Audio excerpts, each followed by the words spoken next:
Okay, it's fall. It's cozy fall season. Here's Sky in her dog bed. She likes to cuddle up in there. So cute. I love when all her paws are together. She's got a couple balls in there with her too. Likes to play with. And so today we will continue with chapter 5 after announcements.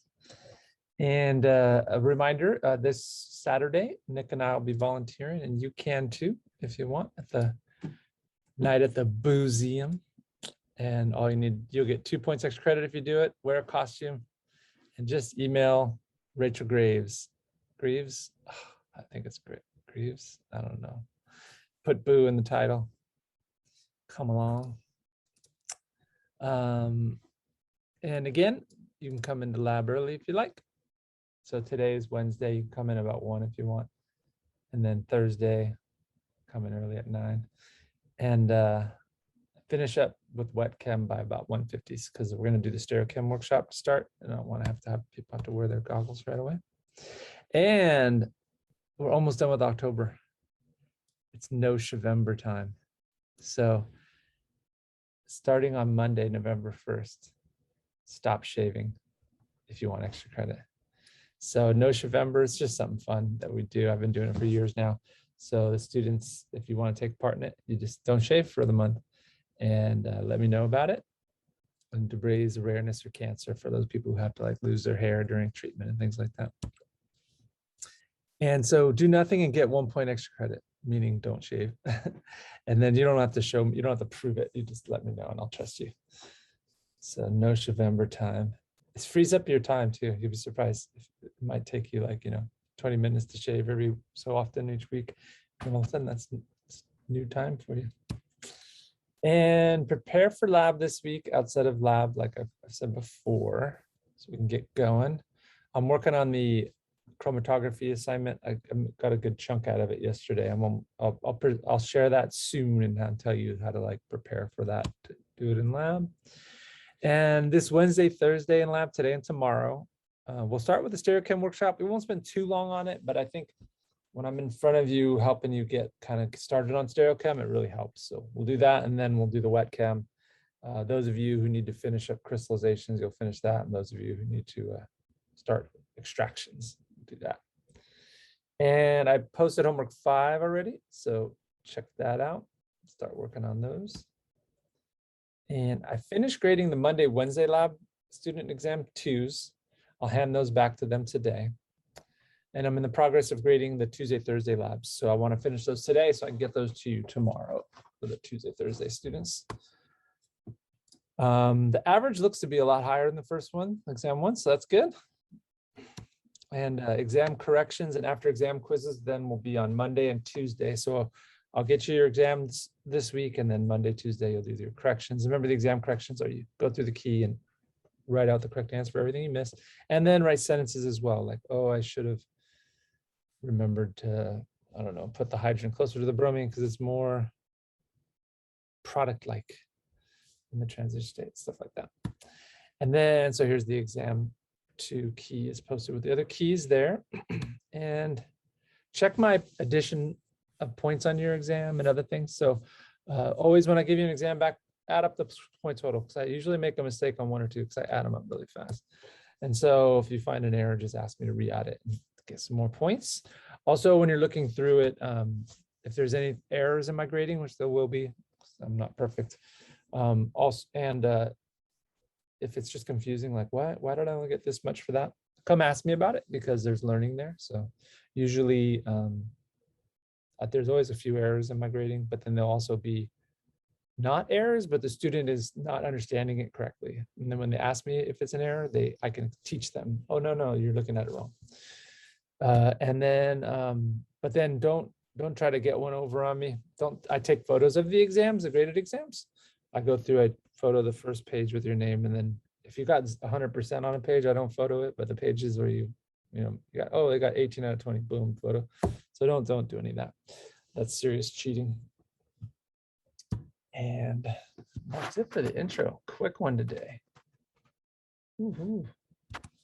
So any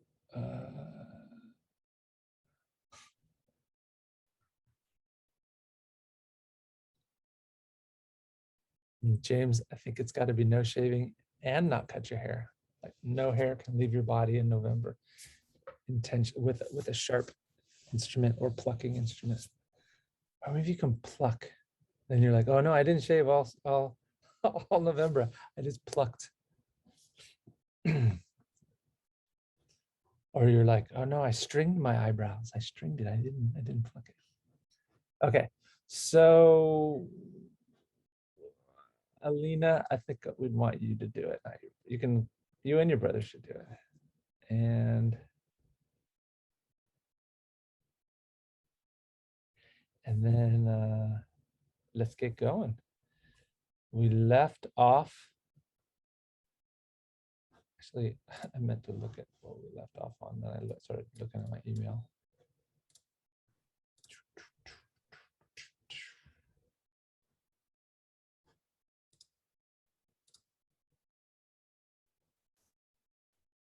Yeah, we're doing that stuff. Oh yeah, we did one of these. We'll do another one of those. I like those. We'll do this in lab too, in the Stereochem workshop. Okay, but let's start with some examples really quick and see if you can tell me how these molecules relate.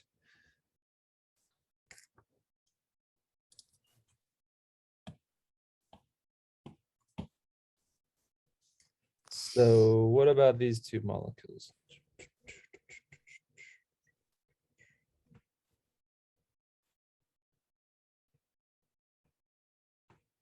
How are these two molecules related?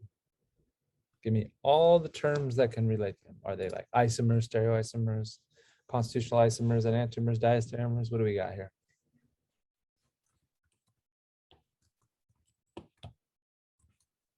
Let's see, what's the formula of these guys? 1, 2, 3, 4, 5, 6, 7, 8, C8H, double the 8, 16 plus 2, 18. This one's C, 1, 2, 3, 4, 5, 6, 7, 8, 9. Oh no, double the 9, 18, 20. These are just totally different molecules. Gotcha.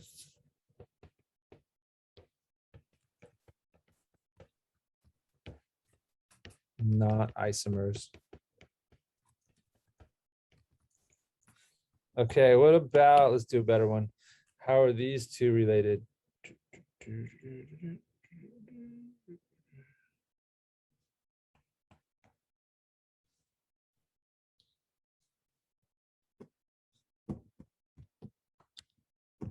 Are these isomers of any type?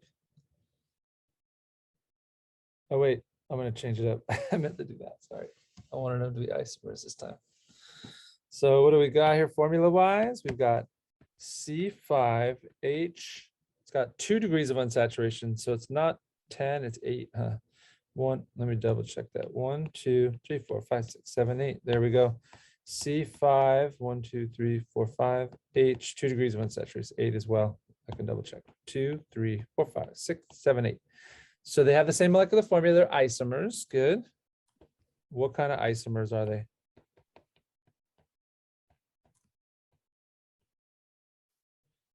Constitutional. They're not stereoisomers. I like that you guys write up your answer on the chat, because then I can use your spelling. I have to do a couple quick more here. Let's do this one. Let's go.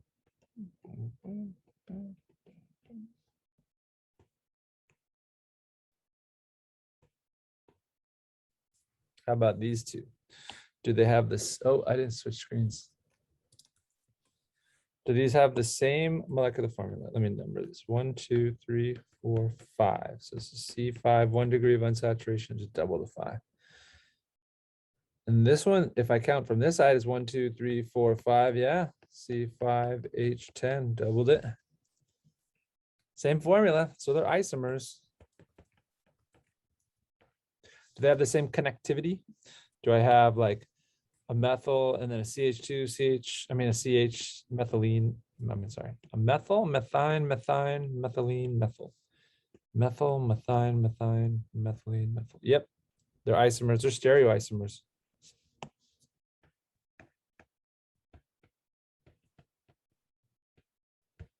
So they differ just in their three-dimensional nature. This one here around the pi bond is different, huh?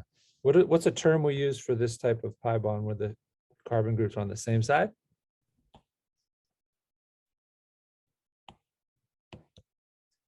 Cis. This is the cis molecule. And this one, the other one? Trans, when they're pointing opposite sides. Okay. So if they're stereoisomers, the question we have to ask then, are they mirror images?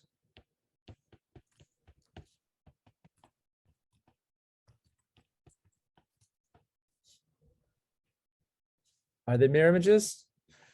Nope. So if they're not, then they are Diastereomers. Did I spell that right? I should have asked you what they were, because I can copy your spelling. Diastereomers. I think that's right. This should look more like an O. Okay. Okay. Let's go. What do we do? Some tricky ones here. Let's go. Let's go. Fluorine here. And alcohol there. And then I'll go.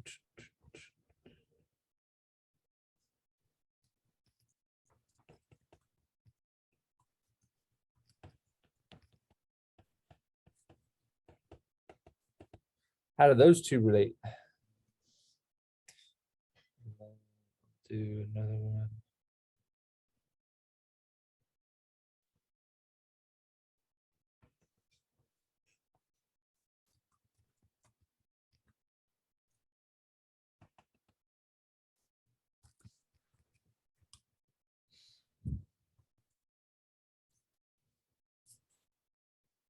So you could tell just by inspection, same molecular formula for these guys, right?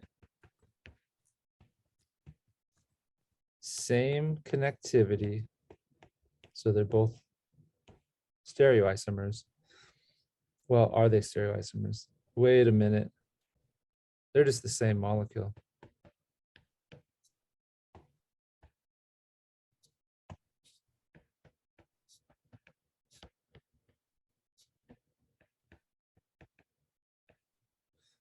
Let's double check the R and S for this one. Let's go A, B, C. D is back. This is S. Let me double check. A, B, C. Yes. And this one's A, B, C. It's S as well. Okay. Let's see. A. Oh, wait, no. A, B, C. This one's R. Oh, no. Got it wrong. That's clockwise, right? A, B, C.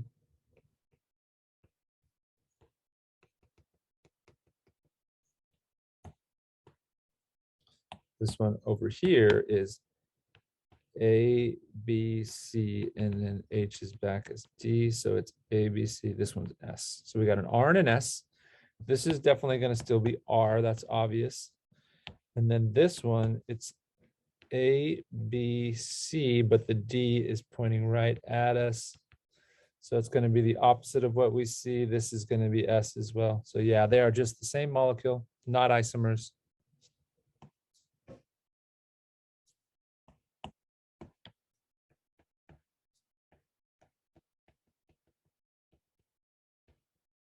Nope, not isomers. You got to twist things around too and to see it another way, like this one right here. If I twist this around, let's say, I keep the fluorine there, you should be able to see that the alcohol becomes wedged. If you have trouble doing that, you need to do the rotation practice. That GSA, the rotation practice with the brain, with little Dickie's brain on there. Okay, so let's work on this one. How are these two related? Well, they have the same molecular formula, same connectivity. Looks like they're mirror images, right? Are they superimposable? If I pancake flip this one, this is my pancake spatula. Let's get the handle. If I pancake flip it,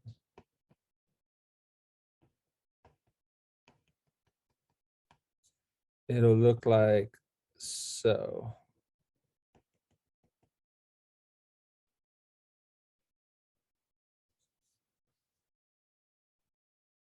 If I numbered this, say like 1, 2, 3, 4, 5, this is my 1 now, my 2, 3, 4, 5 after my flip. So do they look the same? Nope, they don't look the same. They're different molecules. Same connectivity, or same formula, same connectivity, different three-dimensional arrangement of atoms. They're mirror images. So what are these?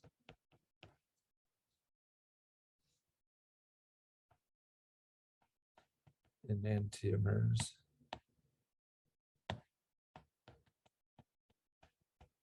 Got it. All right, enough review of that. We'll see more in our examples too. Last time I did that example where I said, draw all the unique isomers of a molecule. Let's do one more of those. I'm gonna do it with I'll do it with a 3-membered ring.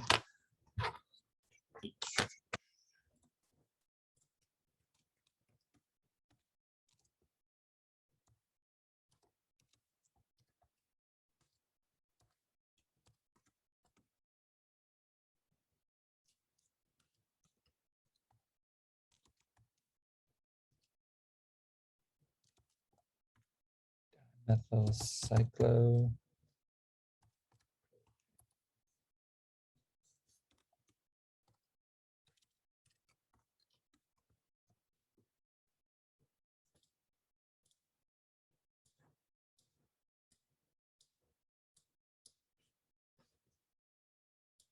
Spell that right. Dimethyl cyclo. Did I spell unique right? Or did I spell it uniquely? That's the French Canadian way of spelling it, actually. Okay, good. All right, so here's what we're looking at. Cyclopropane with 2 methyls. Ooh, and I gave us a formula at the end of last lecture. I said 2 to the number of stereoisomers equals the max number of stereoisomers.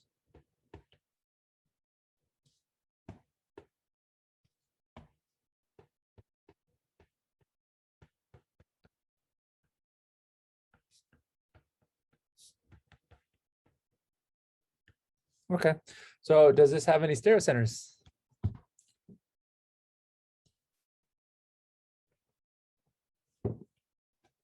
Yep. How many stereocenters does it have? It has to be tetrahedron. And it has to have 4 different things. There is 2. That's 1 stereocenter, and that's the second stereocenter. Yep. 2 to the 2 equals 4 max stereoisomers. There might be less, but they can't be more. This is maximum. Okay, how do I draw these up? I start off by just drawing them up with all my combinations of wedge and dash. So like, for example, I'll start with a wedge. Got the wedgie here, wedge. What's another one I can do? Combination.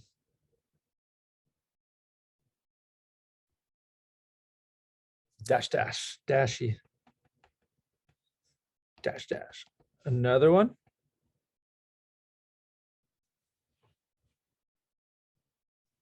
I can go wedge dash. And one more. I see it on the chat there, dash wedge.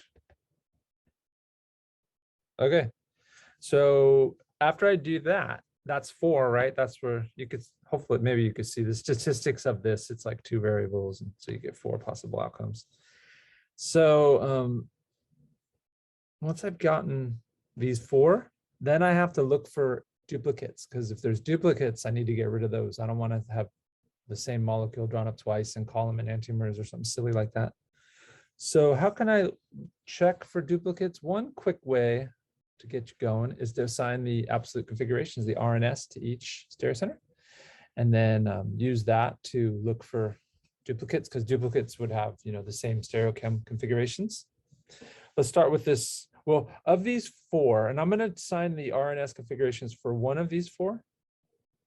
Then I'm going to use it to assign all the other ones because I have a great power, but I must use it with great responsibility.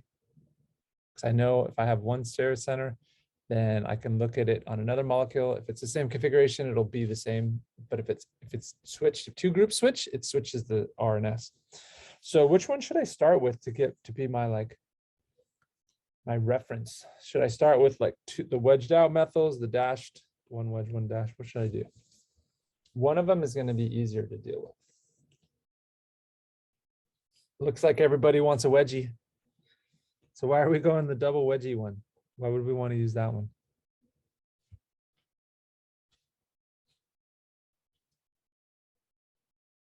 The reason why is it has the lowest priority going backwards. So like the H here is, we know that's the lowest priority.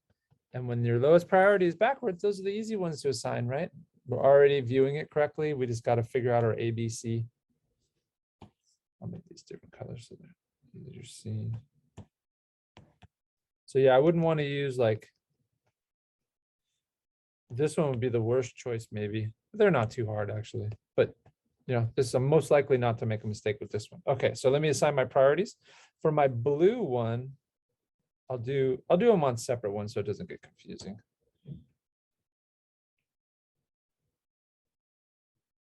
So I'm going to be just dealing with this blue. I'm going to call that D. What is my highest priority? Is my highest priority the methyl coming out at us with 3 hydrogens, or this carbon with 2 hydrogens, or this carbon with 1 hydrogen? What's the highest priority? What's A? Is the highest priority the one that's up, left, or wedged?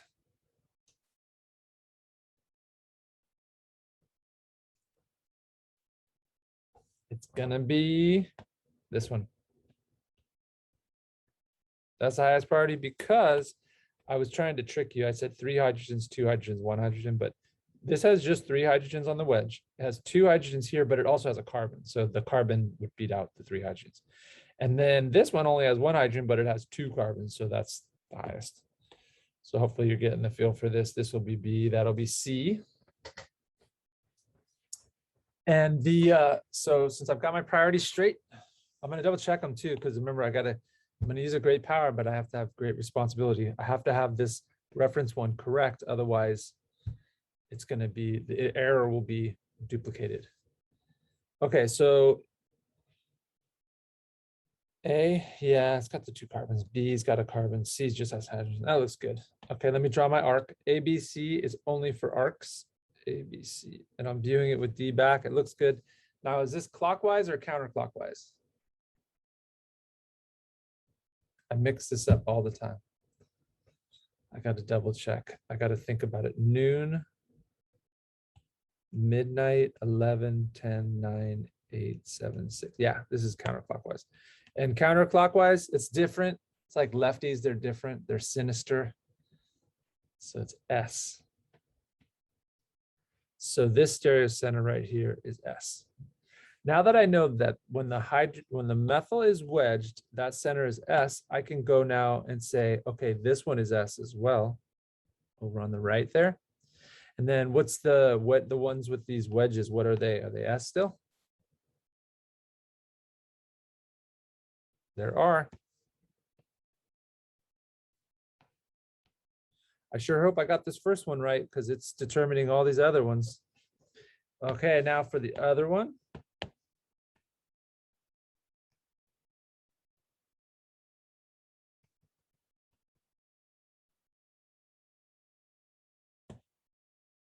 Let's call this is definitely D.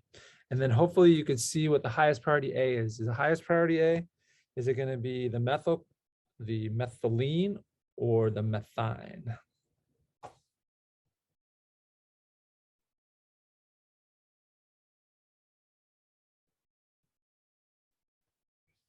Highest priority is this one, because that carbon's got other carbons on it.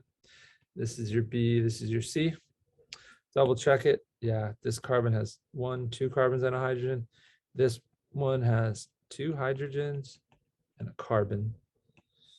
And this one just has 3 hydrogens. So those 3 hydrogens are losing out. Okay, so let's draw an arc, ABC. This is that clockwise or counterclockwise? Got to go slow with this, make sure I get it right.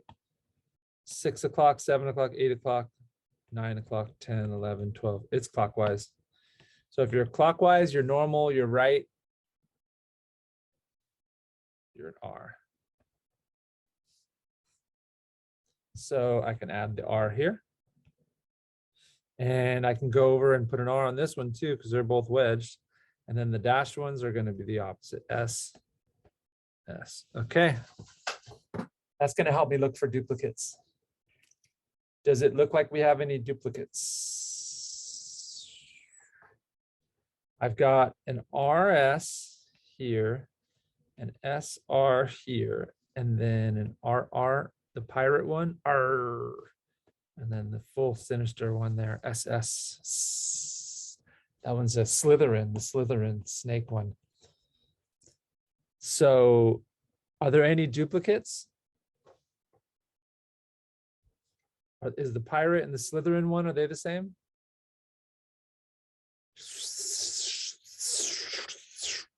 That was parcel tongue for no, they're different. They're different. Or I don't know which I asked actually anymore. I was excited to be talking parcel tongue. For those of you who can speak parcel tongue, that was I'm saying these are different. Definitely. Now these ones though, they look different, but wait a minute. If I have 1 R and 1 S, 1 R and 1 S, oh, I see what's going on. If I pancake flip this guy, flip it, it'll look like this, huh?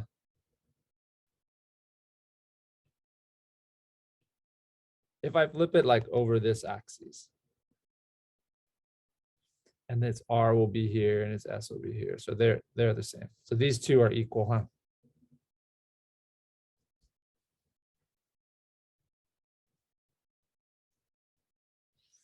Okay, so once we find a pair that are the same, quickly like get rid of one. Don't keep it around.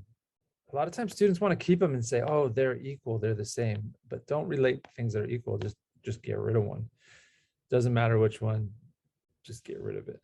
So let's say this one right here, boom, you're gone. Good night, goodbye. And now let's give my final answer in a geometric shape. We'll make a shape according to how much, I like that, Ryan. Yeah, it was a flippity flop from the wickety whack concept. That's right. So make a geometric shape of the unique isomers, and then it'll be easy to relate them all. So since we have 3, which shape should I make these 3 isomers into?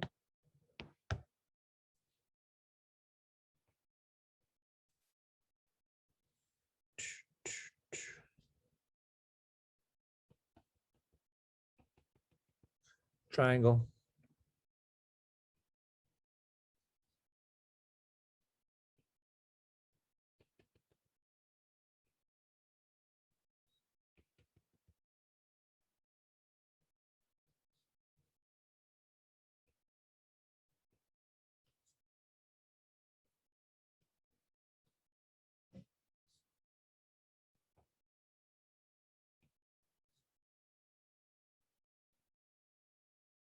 Wait, I didn't do these right. I'm rushing myself here. So this is definitely RR. So this is SR, SS, SS, and this is R. Yes, there we go. Is that correct? RR, SS. Okay, yeah, looks good. And now we're going to relate everybody. So how do these two relate? They're same molecular formula, same connectivity, different 3-dimensional arrangements. Are they mirror images?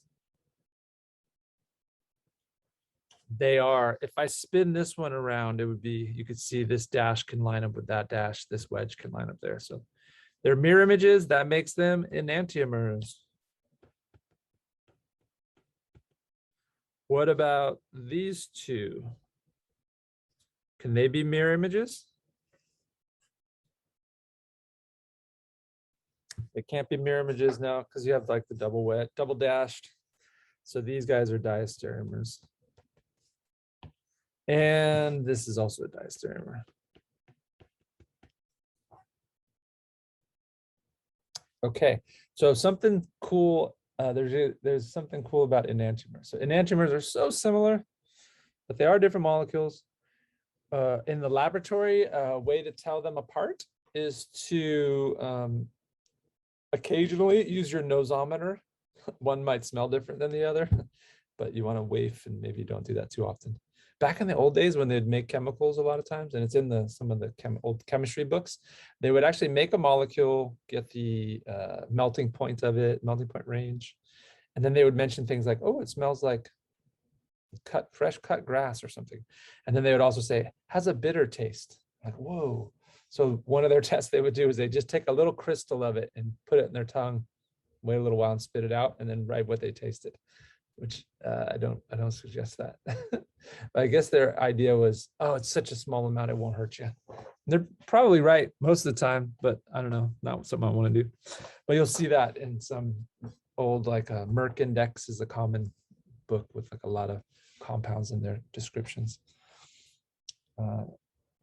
Okay, so we got those. And now something interesting about enantiomers, you could tell enantiomers apart with a polarimeter. And when you put these enantiomers in a polarimeter, they can rotate plane polarized light. So if this one, for example, on the left, the RR, the pirate one, if it rotated the light counterclockwise, we give it a negative value and maybe it rotates like 45 degrees. So that would be, it would rotate the solution of that RR enantiomer, put plane polarized light through it, it rotates it for me clockwise would be this way, and it would go to like not 90 degrees, but 45 degrees. And now once we've established that this one rotates 45, and oh, I said minus is counterclockwise, sorry. Minus is counterclockwise.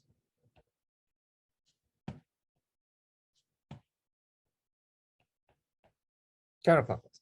Okay, so now with that information, what do I know about this other enantiomer?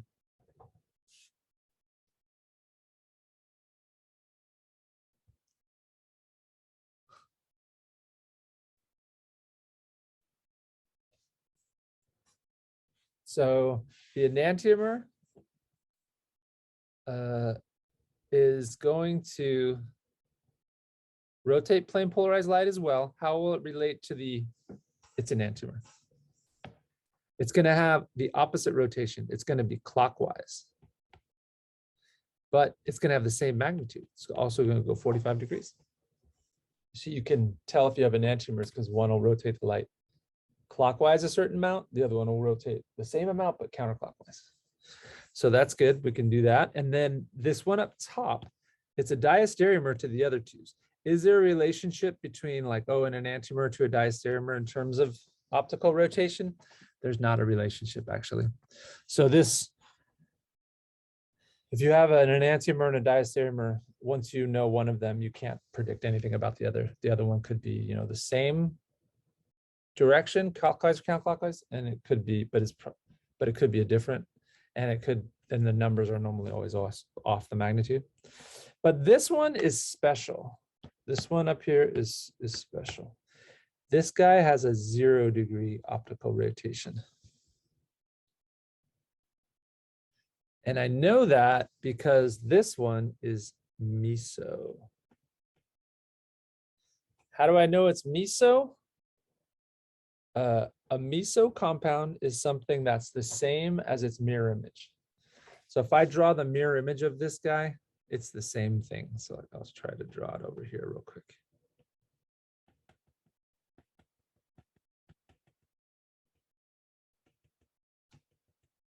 If I look at these guys, these are the same. If you're the same as your mirror image, you could be Miso. You're only Miso though when you have stereoisomers that are chiral, like these are chiral, they rotate the light. So yeah, this guy's Miso, and Miso compounds, they have 0 degrees rotation. They're achiral. So this guy is called achiral. And this one is chiral because it rotates plane polarized light.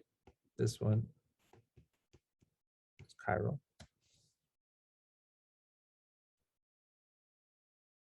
Okay, so let me make sure we got the definition of Miso down. Good, let me write it here again.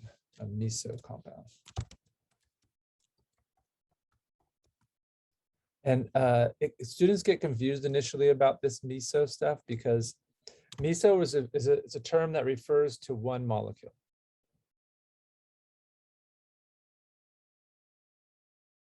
No soup for you. Just kidding. All right, so Miso is a single molecule. Where enantiomer, when we say enantiomers, we're saying, oh, this molecule and this molecule are enantiomers, talking about pairs. Or diastereomers, like, oh, these two molecules are diastereomers or pairs. But Miso, it's not like two molecules are Miso to each other. It's just like, oh, that molecule is Miso. Okay, to be Miso, you have to be the same as your mirror image plus have a chiral stereoisomer, a diastereomer.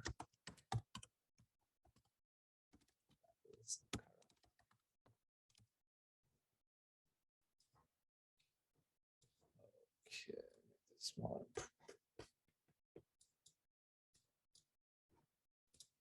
So on the last example, this molecule, we saw it's the same as its mirror image. And if I just rotate this around, it'll superimpose.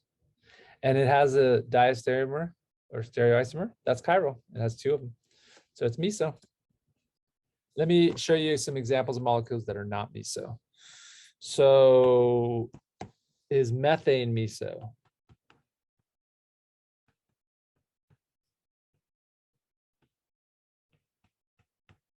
So methane looks like this. If I draw its mirror image,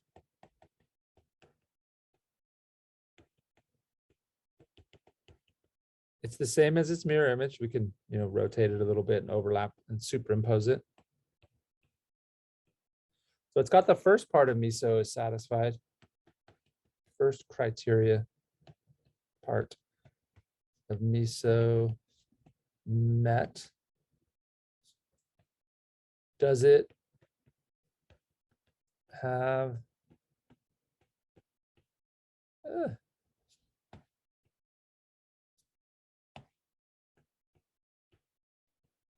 a chiral stereoisomer? Can you have another molecule made with carbon 4 hydrogens that has the same connectivity but difference in three-dimensional arrangement? No. Not Miso. Miso, if we said Miso compounds were just compounds that were the same as their mirror image, there'd be all kinds of Miso compounds. Water would be Miso, but we want to use Miso just for like molecules with special chirality, things that have neighbors that are chiral and stuff.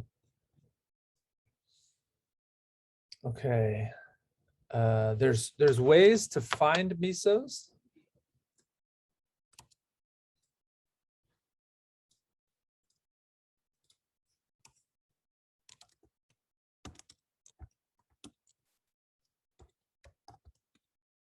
By looking internal plane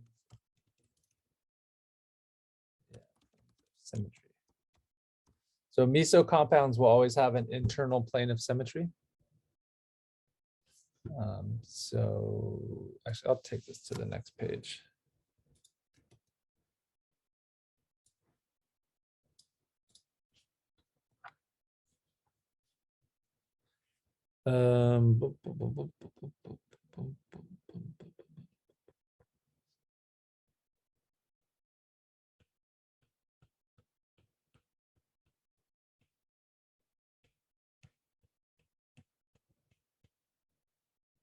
So does this look like it would be a Miso compound?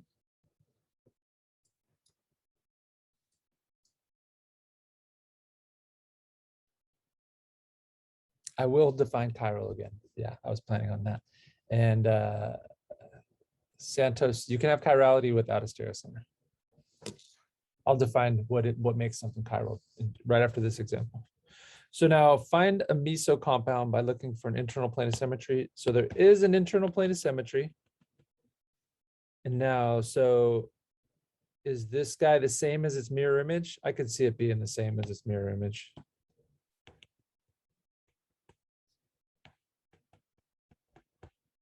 This is the internal plane of symmetry.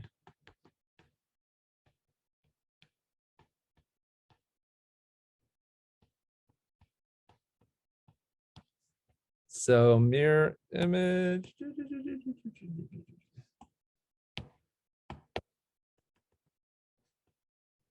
Yeah, this is the same. You could see, you can just slide that over. It'd be the same exact thing, right? Okay. But now it needs to have that second criteria. It needs a chiral neighbor. So I'll help you figure out when things are chiral too. But does it have a chiral stereoisomer? So let's say, what if I were to draw this up? Oops. Well, I have a wedge bromine and a dash bromine.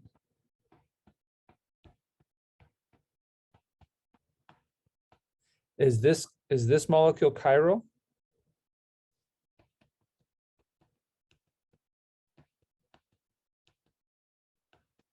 So how do you tell? Draw its mirror image. How to tell? First, draw mirror image. And then second, let's just do that part first. Do you agree this is the mirror image?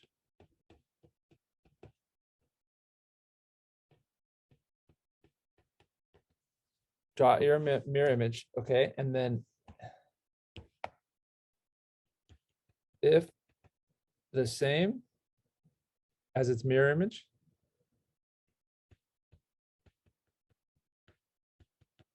then it's achiral, it's not chiral. Remember, makes things opposites. Like you guys are the A best class I've ever had at your college, for sure. Like you're the A smartest students. Just kidding. So A is opposite. So you guys are doing well, actually. So if the same as mirror image is achiral, if mirror image is different, then you're chiral. Okay, so are these two different? One way I can try to figure that out is, slide them over, see if they superimpose. If they superimpose, they're the same. Or I can assign RNS real quick and see if that helps me figure it out. Let me do that. I'll do quick RNS. So this guy's got the H back. I got A, B, C. This guy's R. And the other one over here, A, B, C, but it's going to be backwards. It's coming at me. That one's R as well. This one's the pirate, R, R, and this one's S, S. So they're different. So this guy is chiral. And this guy is meso. Yay, found it.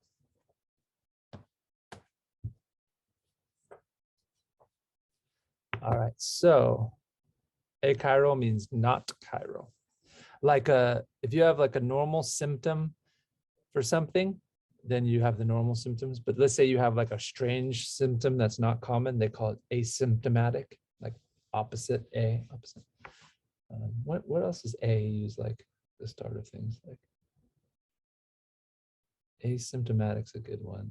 Achiral, it's not chiral. Acute. So if you have an acute disease, it's ugly. It's not cute. No. Atypical. That's right. It's not the typical show. It's atypical. There we go.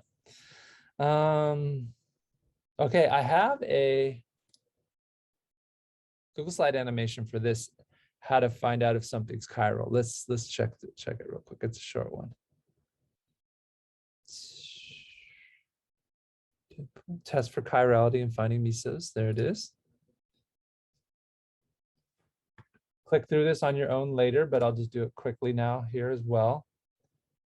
So doop, I got this molecule. I want to ask myself, is this chiral? In the lab, I can make if this is a liquid, I can put it in a polarimetry tube. I can shoot plain polarized light through it. And if it rotates the plain polarized light, it's chiral. But if I'm not in lab, I'm just I'm at the coffee shop with a piece of paper on a napkin and a pen, where a lot of the greatest discoveries are made, right? Then I can figure out if it's chiral too by doing this. I first draw its mirror image. Do you agree that's the mirror image? I put it in a black box to see that it's not exactly the same. That looks like the mirror image, right? This wedged out amine is also wedged out looking at each other. Okay. And then I see if the mirror images are the same or not.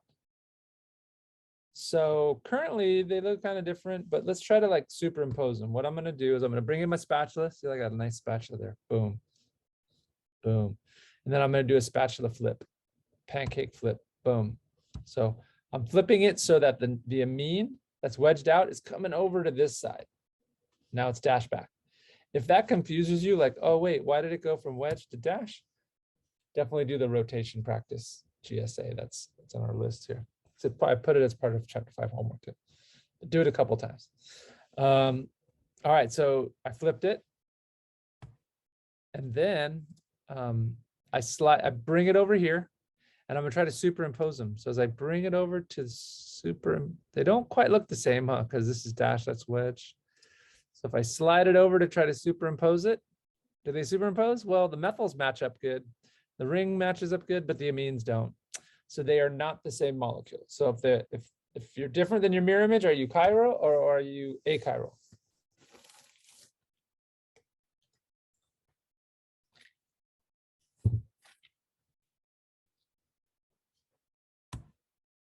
They are different molecules, non-superimposable.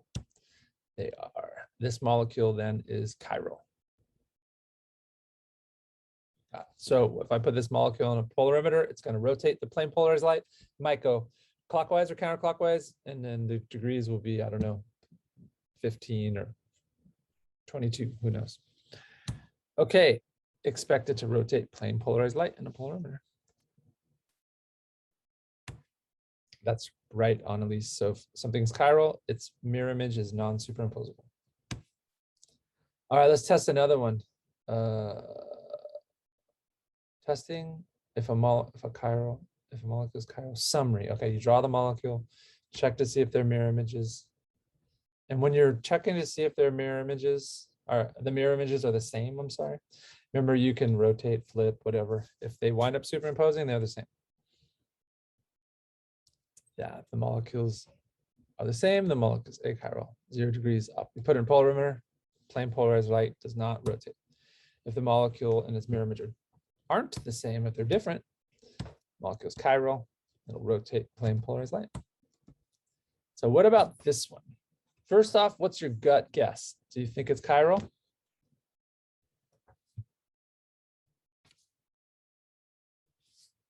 Just before you even like to make the mirror image and all that, your first feelings feel like it's going to be chiral? All right, so, but let's go through the test. Boom, got the mirror. Is that the mirror image? So I've got the bromine wedged out, bromine dashed. They're all, yeah, the closer bromines are wedged, the further ones to the mirror are dashed. So it looks good.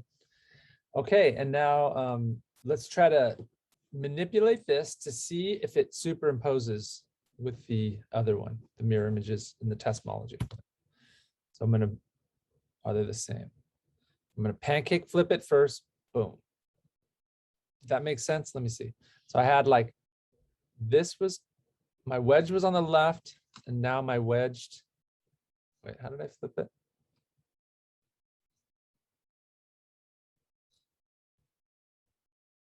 Yeah, that's right.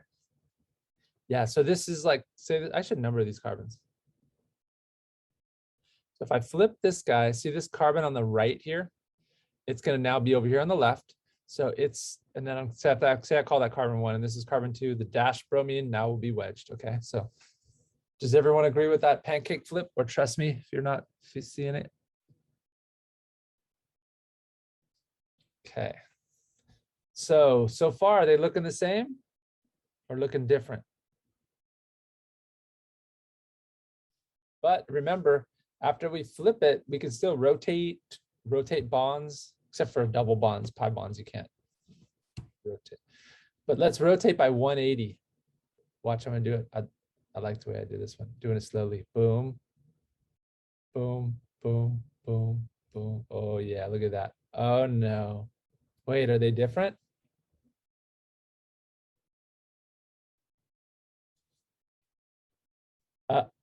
Oh. Bring it over. Do they superimpose? Ah, they're the same molecule. Gotcha. So they are the same. The molecule's mirror images is the same. It superimposes on its mirror image. The test molecule is achiral. It is not chiral. Ooh, but now that we see that it's achiral, maybe it's miso.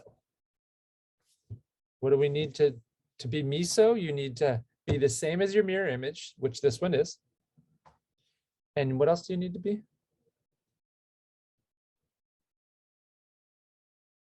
You need to be a stereoisomer to someone who's chiral. Okay, so let's check it out. So a chiral molecule has 0 degree optical rotation. Is it miso? That's my next question. Is it miso? So the a chiral molecule has 0 degree optical rotation. Why did it come up twice? Oh, I made changes to this. Is it chiral? That's bugging me.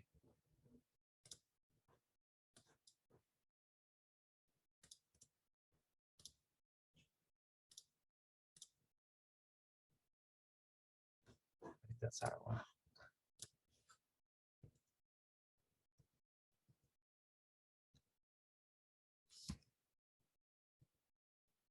Ugh. Oh well. I'll fix it later. A miso molecule needs to be achiral and have a stereoisomer. So if it's miso, it will also have an internal plane of symmetry. So let me do some rotations. I had some requests for rotations. So if I rotate around this axis in the following way, and I took time on this, can anyone see it well? Where like this curved arrow, the red thing, it starts off behind the dash purple, and then it goes over the top. Can you see it? A little bit of detail.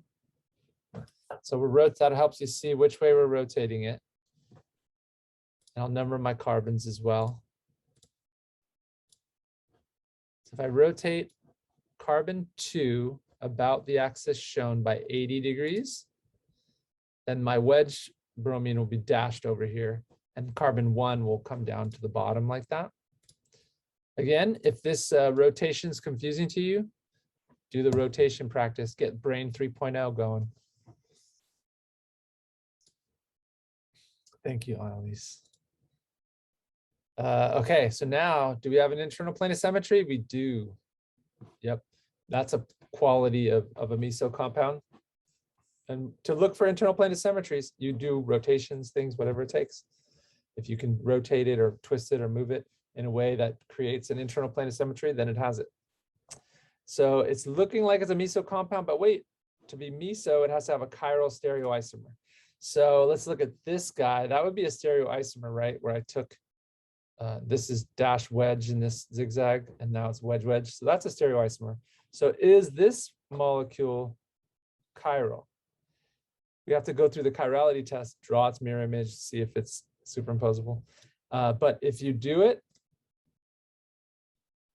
you'll see it is not, it is chiral. It's not the same as this mirror image. And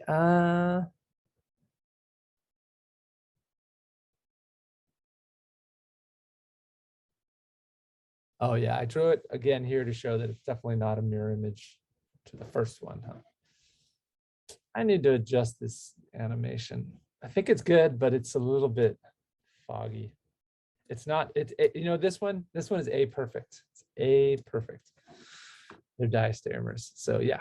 So this molecule here and the original test molecule are diastereomers. This one is chiral. And I'm asking you to do it on your own to confirm it.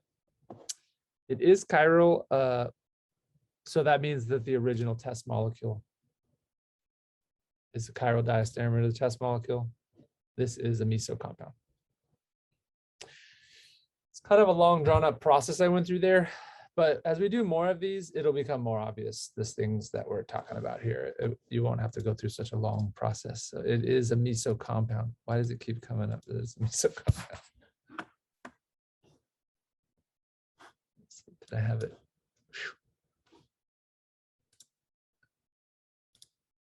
I don't know why it came up twice. All right, that's right. But why don't we do this on our Jamboard? Let's check to see if this is correct. I'm saying that this wedge one is chiral. I'm calling it chiral. Let me double check on the Jamboard. So I'll screen capture it.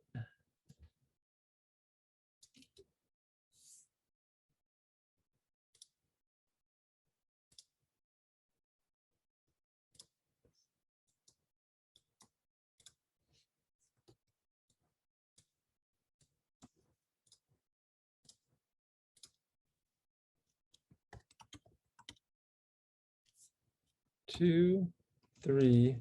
Ooh, we're gonna name this good. Dibromobutane.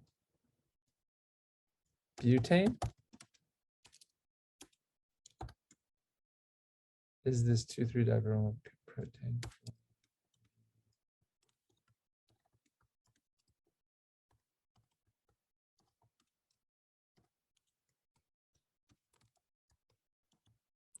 And you know what? I'm going to name this one all the way. Besides the 2,3, I'll show you what we do when we have stereocenters in a molecule. 2,3. So we add in the parentheses 2 is that first one. If I call this one 2, let's go like this. Oh, you know what? 1, 2, 3, 4. Oh, I might not name this right. This one, numbered this one right. It could be also 1, 2, 3, 4. This is a tricky one to name. Oh, well, that's good for us. Okay. So this first stereocenter, it is ABC. This one's R. And then this one is ABC. Oh, actually, this one wasn't so easy. It's RR. R. ABC. ABC. Yeah. So the way we name this then is to go edit. It doesn't matter which way we number it in this case. 2R, comma, 3R, parenthesis, dash, 2,3-dibromobutane. See how we put out in the beginning of the nomenclature the Stereochem configuration? For example, this is a different molecule than if I had dash, dash, it would be 2S, 3S, 2,3-dibromobutane. Okay, so, but I'm going to test and see if this is chiral. So what do I need to do? What do I do first to see if this is a chiral molecule?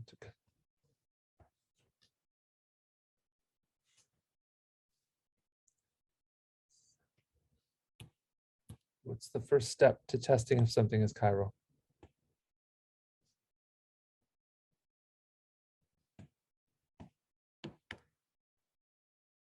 Draw its mirror image.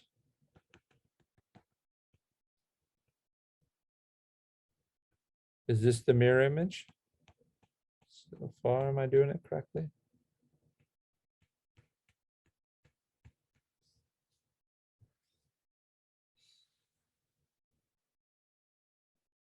Okay, so I'm testing for chirality. 1, draw mirror image. 2, are they the same?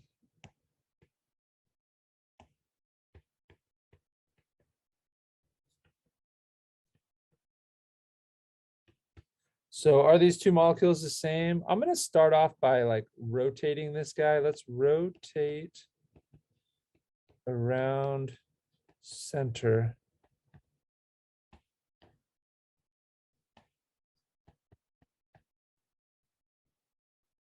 in plane by 180 degrees. Okay, so what I'm talking about is right here. I'm going to rotate the whole molecule around that center point there. So when I do that, it should look like the exact same thing. Is that what I wanted to do? No, I don't want to do that. Ugh.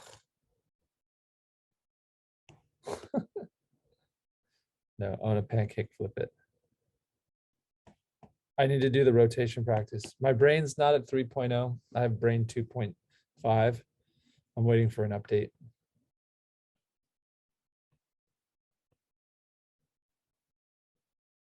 I'm going to do the pancake flip.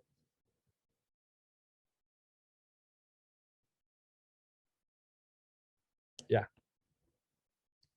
About this axis. Like I'm going to go whoop, like that. Pancake flip. If I do that, will it look like this now?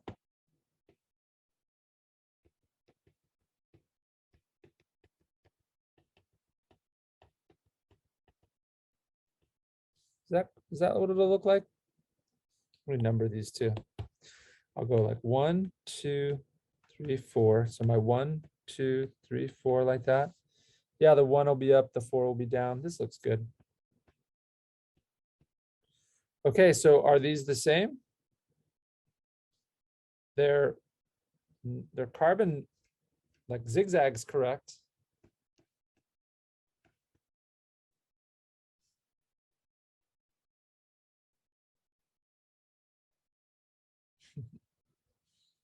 Same? No. So what does that mean? It's a chiral molecule. It is a chiral molecule. We got it. So this is chiral. So back to my original GSA here of the test for chirality. Since this is chiral, its diastereomer, which is achiral, is a meso compound. And I had a question there. Do chiral molecules lack an internal plane of symmetry? Yes. Chiral molecules do not have an internal plane of symmetry. It's all about the planes and mirrors, huh, this stuff. I used to teach this very differently. I didn't focus so much on the mirror image part of it. And then I realized, what am I doing? That's the foundation of it all. Okay. So let's take a break now. Oh, I just dropped the iPhone 13 Pro onto the MacBook Pro. I'm making applesauce here. I don't want to do that. I'll get going. I'm going to review this Coningal Prelog stuff a little bit, and then we will, yeah, just keep going. So the Coningal Prelog RNS absolute configurations. Remember, those are the three guys got together, came up with these rules.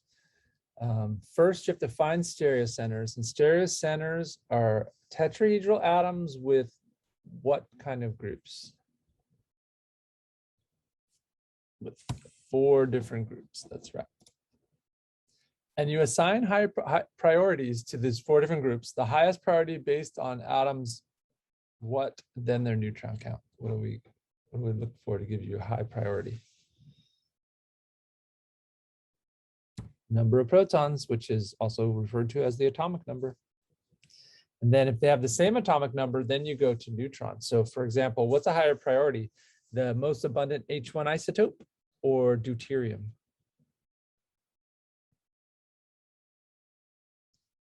The deuterium, because the H1 isotope has 1 proton, no neutrons. Deuterium has 1 proton, they're tied there. But deuterium also has a neutron that breaks the tie. No. Unless it's you also can go to head-to-head competitions or goals scored for, goals scored again. No, just kidding. No, it's just neutron count. And then we rank them we don't rank them as like, we don't look at the group and say, oh, I'm going to add up, this group's got 20 atoms. I'm going to add up all the atomic numbers of all 20 atoms. No, we do it differently. What do we do instead of adding them all up? We rank stepwise. So like once you see a difference between two groups, you rank them right then. You don't have to keep going past that point. And you count double bonds and triple bonds as if that molecule has double or triple those atoms. It gets pretty confusing with the double and triple bonds, so I'm pretty cool about that. I don't try to trick you with that.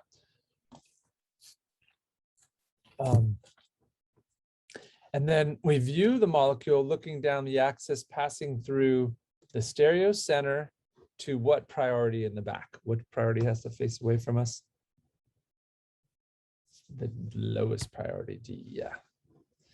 And then we draw an arc from the first, or what priority to the second to the third?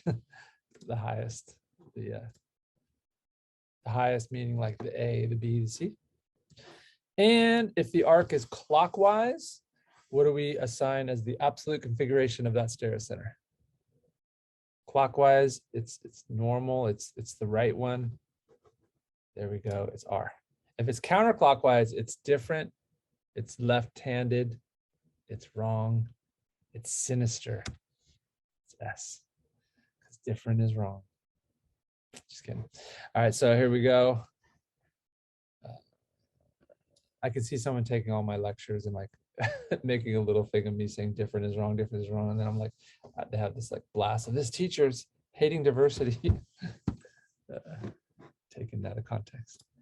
All right, here we go. I don't hate diversity, I just hate giants, cloud giants. They're different, they're wrong. Okay, so here we go. Lowest priority back. So is our lowest priority back on this one? Yeah, that hydrogen's lowest priority. The highest priority would be bromine, and then the ethyl beats this methyl because the stepwise it would be carbons tied, 3 hydrogens, 2 hydrogens and a carbon. Oh, that carbon's going to win. So what is this? It's clockwise. It's R. Okay, so let's look at a more challenging one. So on this one, I've already set the priorities. I have the sulfur is the highest priority. This is my stereocenter, correct? My D is coming at me. It's not going away. So when it's not coming at you, there's some tricks you can do. You can do the old, you can flip the whole molecule over. Yeah, that's what I'm doing here. So I did a pancake flip on this. So my side with all the bromines, it's on the left. And then my sulfur is on the right, and that makes the lowest priority D go back. And this D right here is deuterium too. So then when we draw the arc, viewing it correctly, it's R. This example is pretty good in that I like how, whoops.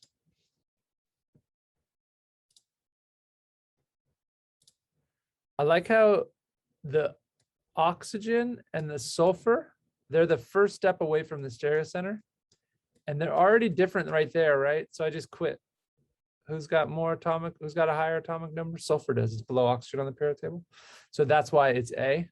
If you don't know to go stepwise like this, you might think, oh wait, this oxygen's got these 3 huge bromines. It's gonna beat out the sulfur and it's 1 little hydrogen. But that's not how you do it. You gotta do it stepwise. Once it's a sulfur oxygen battle, this rest of this does not matter. That doesn't matter. This doesn't matter. It's just between sulfur and oxygen. We're going to deal with this right now. Okay, so we got that one. And then this is our trick here. If 2 groups are switched on a stereocenter, then you change the stereocenter from being whether it's R. If it's S, it'll become R, or if it's R, it becomes S. So it also changes you from one enantiomer to the other if it's a single stereocenter molecule. And if you have an S absolute configuration for one enantiomer with a single stereocenter, its enantiomer will be R. Okay, so let's use that to do the old switcheroo.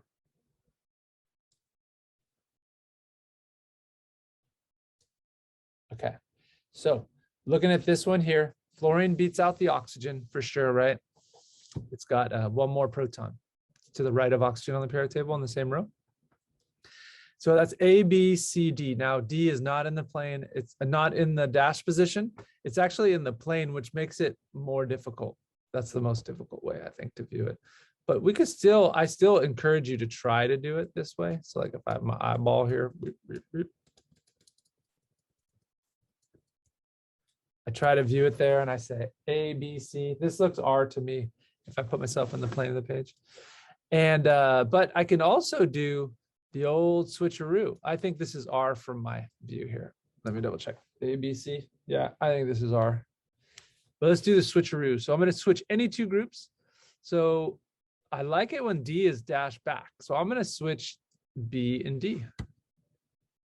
So I put B over here and D over here. So these two molecules are now enantiomers. When I switch the two groups, if you want, try to see that they're mirror images, they are.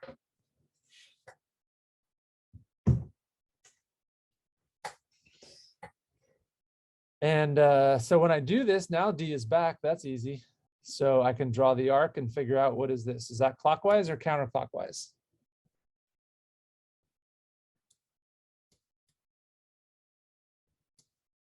Counterclockwise. So this one's different. Different is wrong. Sinister. But you know what? You need a little sinister, right? It gets boring in Eden. You should bring an apple a day to Eden. Bring an apple a day. Keep things interesting. All right, here we go. So we got S here. And then since this is S, that means the original one is R because I switched two groups.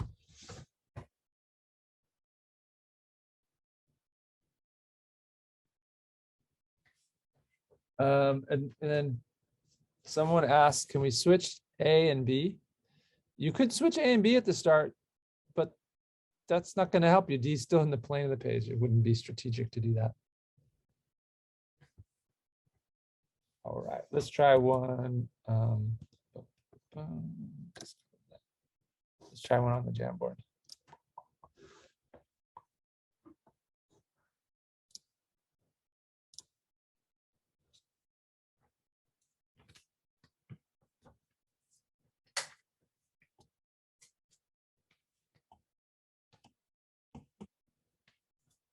Okay, so let's do one with, I'll try to make a tricky one. Let's go. All right, so we got a stereocenter for sure here, huh? It's a tetrahedron. It obviously has 4 different groups.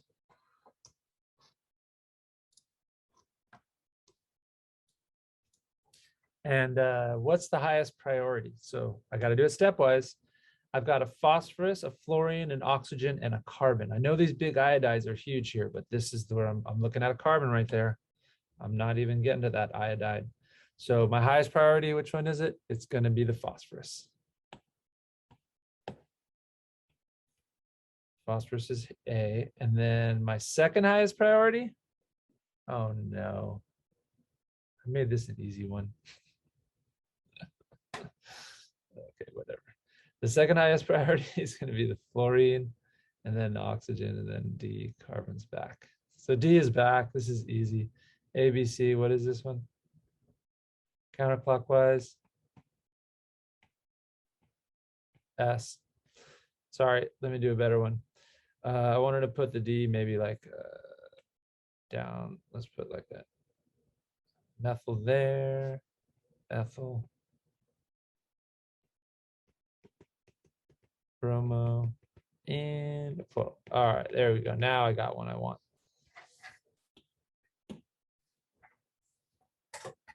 Okay, so highest priority, bromine, then chlorine, then this. Oh, then chlorine, then the ethyl, and then D is down. It's not a particularly easy one. I'll do the switcheroo.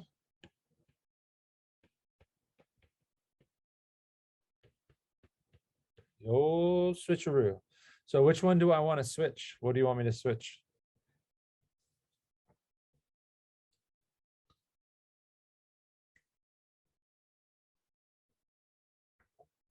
Ryan's saying I switch B and D. Why does Ryan say switch B and D? And he's right.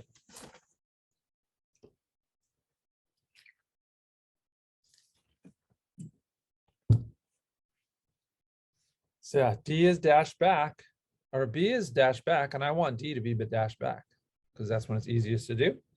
So I'll do that. I'll take Ryan's advice, and I will make the following. D will be the methyl. Now the chlorine's down here. The bromine's right there. Okay, yeah.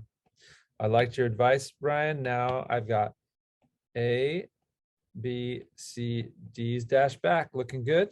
How are these two molecules related? Brian isn't lying. I like it.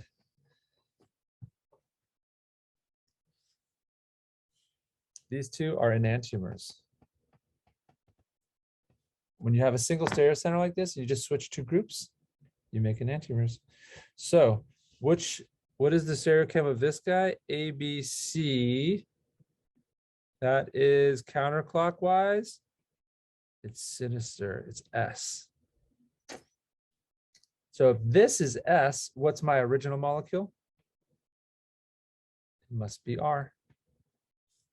Opposite. Yo, switcheroo. Okay, so enough of that. Wanted to show you a couple things here. Oh, why isn't this working? Oh, yeah, I'll show you these ones. This one's pretty good.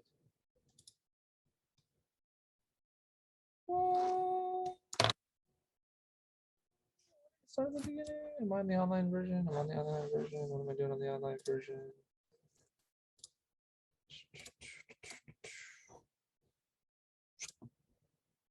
So this is we're going to relate now the optical rotation between the different stereoisomers. So how are these two molecules related? R minus 2-bromobutane and S plus 2-bromobutane. How are those two related? Oh, what happened? That was annoying. That was weird.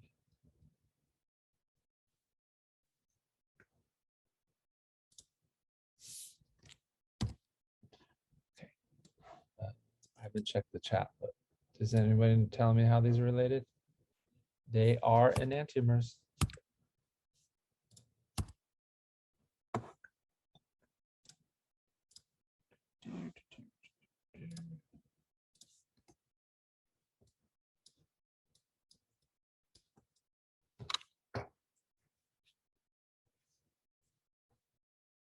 Come on, iPad, let's go.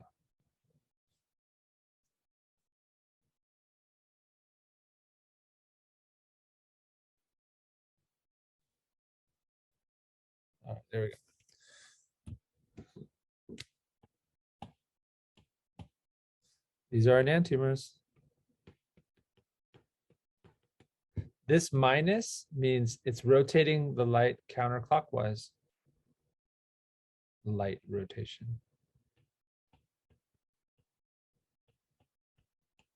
It's not the arc. And we're not talking about the arc. We're talking about the light rotation. So it might be like minus 30 degrees optical rotation.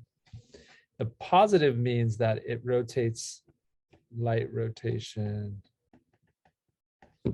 clockwise. So it could, if I know it's clockwise, I'll put a plus, right?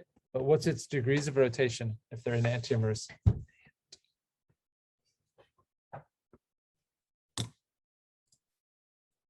Plus 30. Yep. So yeah, there we go.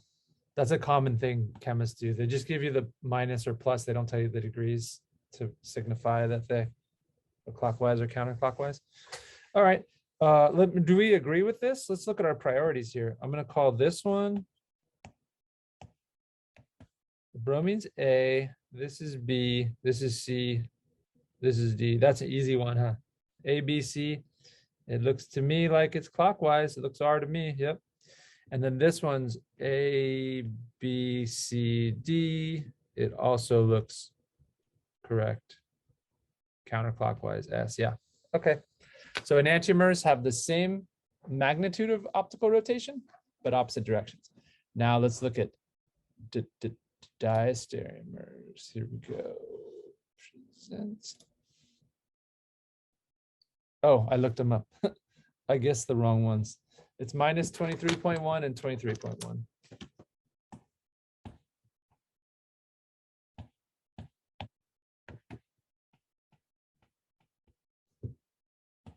I'm fixing it on the Jamboard, but you can see it there that it's a 23.1 is the magnitude. Okay, cool. Now let's look at these two. It's just enantiomers as well. Yeah, it's just another example of enantiomers, right? And did you see how, oh, that's what I wanted to point out. Oh, actually, yeah. Snip this one out. What I want you to notice here is that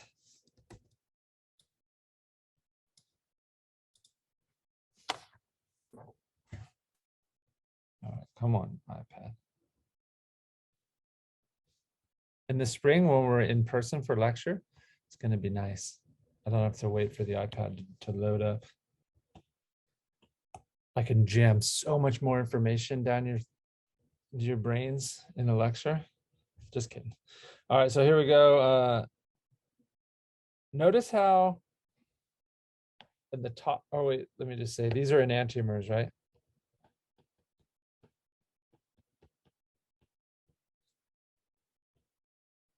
Enantiomer.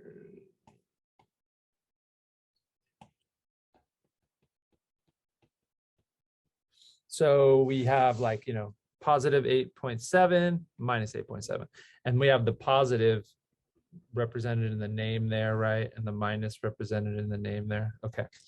But the thing I want you to see is there's not a trend of like, if R is it always a negative optical rotation?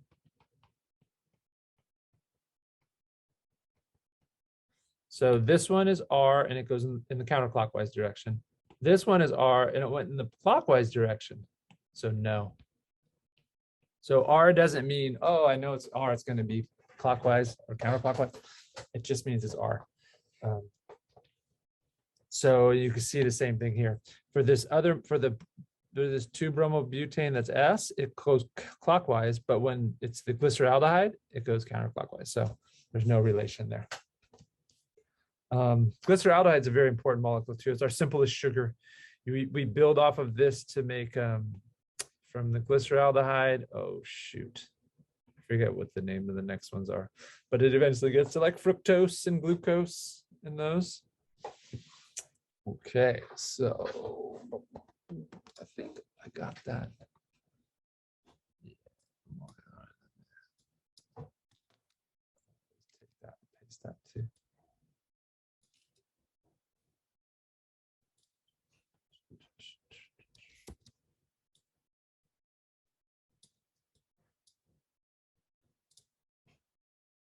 All right, and then I'm going to end off with one thing that's kind of crazy, but it's just filled with information.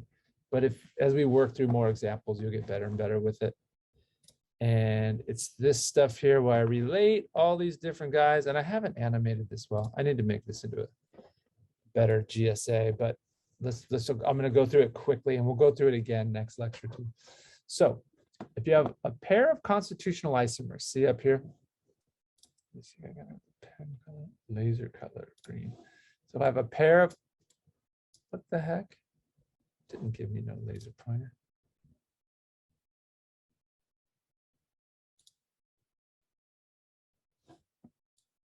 There it is. That's not a laser pointer. Whatever. If I have a pair of constitutional isomers, they have the same molecular formula, right? But they have different connectivity. And then these other questions don't apply. So for example, these are constitutional isomers, right? They're both C4H10. Yeah. But they have different connectivity. All right. But now enantiomers, they're really similar. They have the same molecular formula. Boom. Same connectivity, but they differ in three-dimensional spatial orientation. And are enantiomers mirrors of each other? Yes, they are.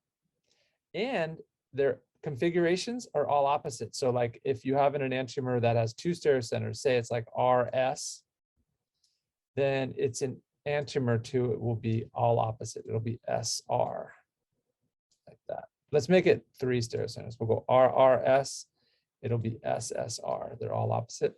So down here I have an example. So this is ABC, this is S, it just has one stereocenter, and that's R, so they're opposite. Also, their physical properties will be the same. They look really the same, right? The molecules are pretty similar. They're just that one change. So they'll have the same melting point, same boiling point, same polarity. Optical activity is each is chiral, and they have the relation in their optics.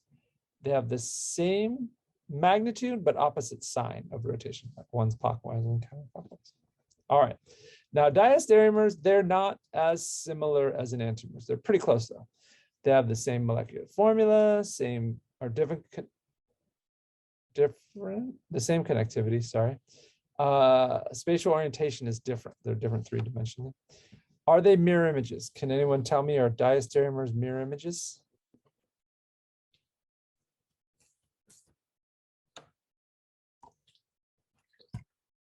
Diastereomers are not mirror images. That's what makes them diastereomers. If they were mirror images, they'd be enantiomers. So now, in terms of their absolute configurations, their R's and S's, they'll have some the same, some different. So that's a nice way to kind of look for them. So look down here. If I look down at this example at the bottom, so I've got A, B, C. This is S. A, B, C. It's also S. Yeah, that's A, B, C. Yeah, counterclockwise. A. All right, and then the one down here, it's RS. So you see these are diastereomers, they're not mirror images, and also like the S and the R of the alcohol are different, but then the chlorines are the same SS. So that's one way to help you identify diastereomers. And their physical properties. Do you think they'll be exactly the same, the physical properties? Like same exact melting point, same exact boiling point? It will not. They're going to be a little bit different. They're close, but they'll be different. And then each of them is chiral. Each of them will be chiral, except if one of them's miso. In this example, they're both going to be chiral. So you could have 2 molecules that are diastereomers, but one's not chiral because it's the miso one, or they can both be chiral. And how do they relate to each other? So if I know this SS one up here is rotating the light like clockwise 15 degrees, can I predict the RS below? I can't predict anything. No, I don't know if this top one's clockwise, this one could be clockwise or counterclockwise. And if this one's plus 30, this one can be plus 50, minus 20. You can't predict for enantiomers, diastereomers. Okay, now for a single miso compound. Can anyone tell me why I'm using this example for a miso? Can you see that it would be miso? What can kind of jump out at you to tell you, oh yeah, it looks like it's miso?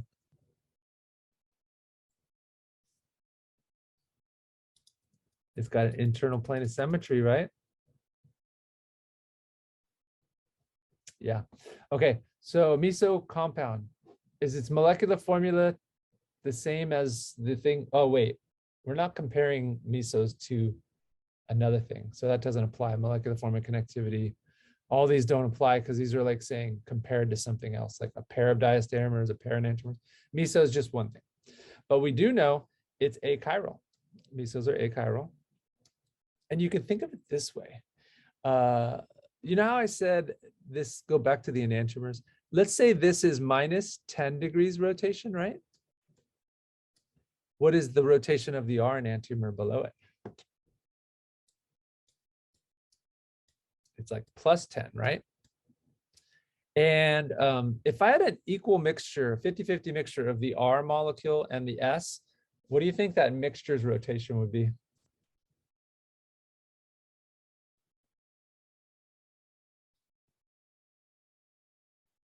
Yeah, it'd be 0. They cancel each other out.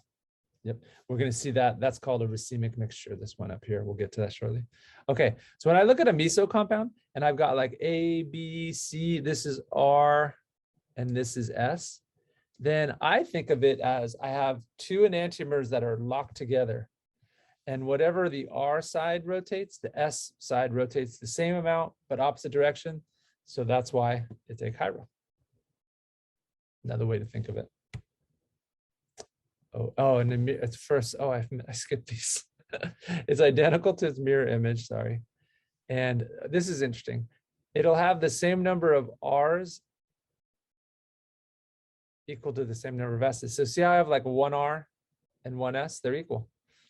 So if I have another molecule that's like, let's put right here. If I have a molecule that's S, if I have a Miso compound, it's got like an SS, RR to it, that would make sense because it's got like a mirror plane down the middle, you know. All right, and then finally, relation to other isomers, you can't predict because they're diastereomers to everybody else. Whew, racemic mixture, what is that? We're almost done here. Good work today. A racemic mixture is when you have two enantiomers in equal amounts and they cancel each other out. So this one is A, B, C, this is the S, and this is the R. Yeah. And so the thing that's crazy is they have different physical properties from the individual enantiomers. So like this molecule by itself could have a melting point, and then the mixture of the two enantiomers, well, this one might have a melting point of like, say it's like 100 to 101 degrees Celsius, right? And then, so that applies to this alone and this alone. But when you put a mixture of them together, it might be different. It might be 104 to 105. It's interesting, huh? And if you really think about it, you can see that, well, maybe because they're mirror images, they can like position themselves in such a way where they can get better hydrogen bonding, hold them together tighter, or something like that. Okay, and then what about lastly, the optical rotation of this? If you have a racemic mixture of two enantiomers, they're achiral, not chiral, because the one will rotate the light like minus 12. The other one will rotate at plus 12, and they're perfectly in equal concentration, so they cancel each other out.